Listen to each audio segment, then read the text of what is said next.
Hi friends. अगला question हम जो लेके आए हैं वो बहुत इम्पोर्टेंट है।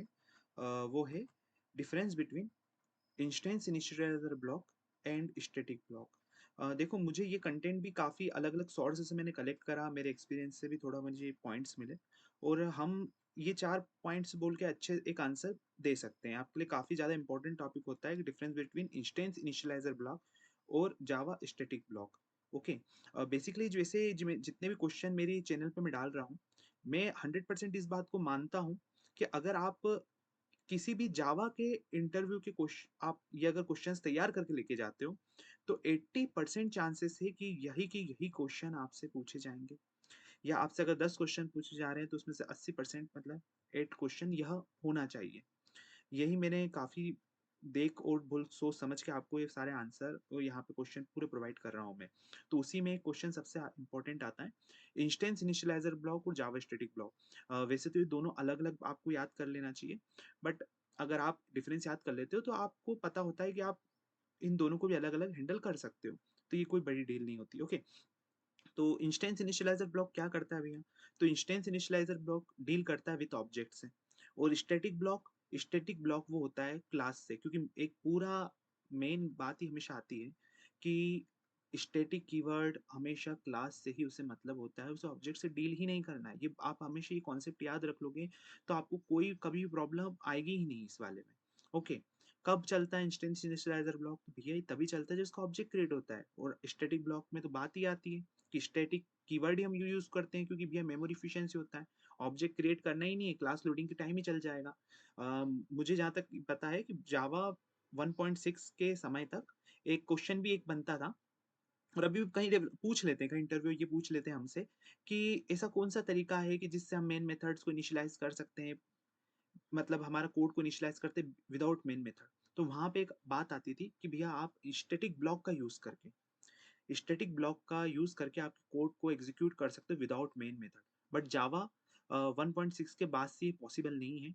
तो आप इस लाइन को भी अगर बोलते हो, तो आपका काफ़ी ज़्यादा अच्छा इंप्रेशन पड़ता है, और ये जो मैं पॉइंट्स एक-एक लाइन बोल रहा हूँ, आप इसको टॉपिक को नोट डाउन कर सकते हो, क्योंकि ये कहीं न कहीं मैंने भी इंटरव्यू से ही सीखे हैं। देखो, डेवलपर को किसी को कुछ ऐसा नहीं है, हम रियल टाइम वर्क करते हैं, वो सब अपनी जगह है।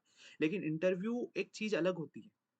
ओके, तो वहाँ कोर कॉन्सेप्ट पे बात होती है। आप अलग-अलग प्रोडक्ट बेस्ड, सर्विस बेस्ड अलग-अलग कंपनी में जब काम कर रहे हो, तो वहाँ पर जब इंटरव्यू आप दोगे, तो उनको उनके कोर कॉन्सेप्ट पे बात होती है। काम पे हमने जो प्रोजेक्ट बनाया, उन पे भी डील होती है, इंटरव्यू के अलग-अलग पार्ट्स होते हैं।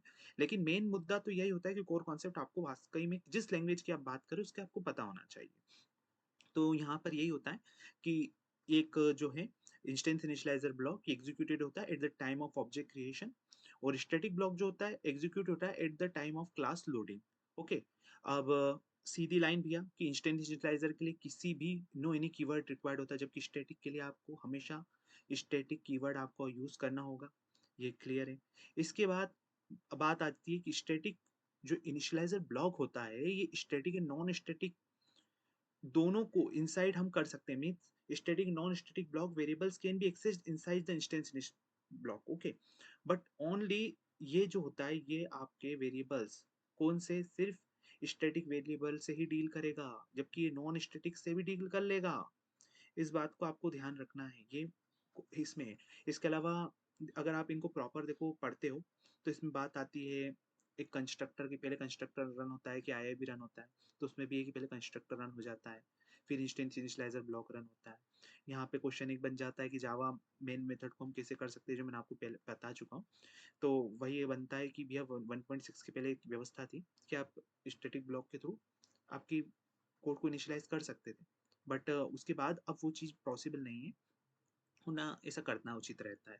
ठीक है? क्योंकि एक डेवलपर के लिए सबसे ज़रूरी है कि वो पूरे प्रोटोकॉल और हमारा जो तरीका है उसी को फ़ॉलो करे, क्योंकि वो इसलिए ज़रूरी कि अगर आप करोगे फ़ॉलो, तो जो आप उस कोड को छोड़ के जा रहे हो या इन फ्यूचर उस कोड से कोई और अलग डील करेगा, तो उसे वो चीज़ समझ आएगी। इसलिए हम उन रूल्स को जो बिल्कुल क्राइटेरिया उसको बना के रखते हैं हमेशा।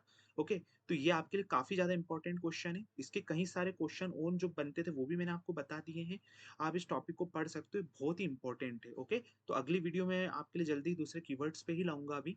ओके? तो बाय-बाय, टेक केयर, लाइक और सब्सक्राइब ज़रूर करना भैया, अगर वीडियो अच्छी लग रही है तो। बहुत सोच समझ के कंटेंट ला रहा हूँ मैं आपके लिए। बाय।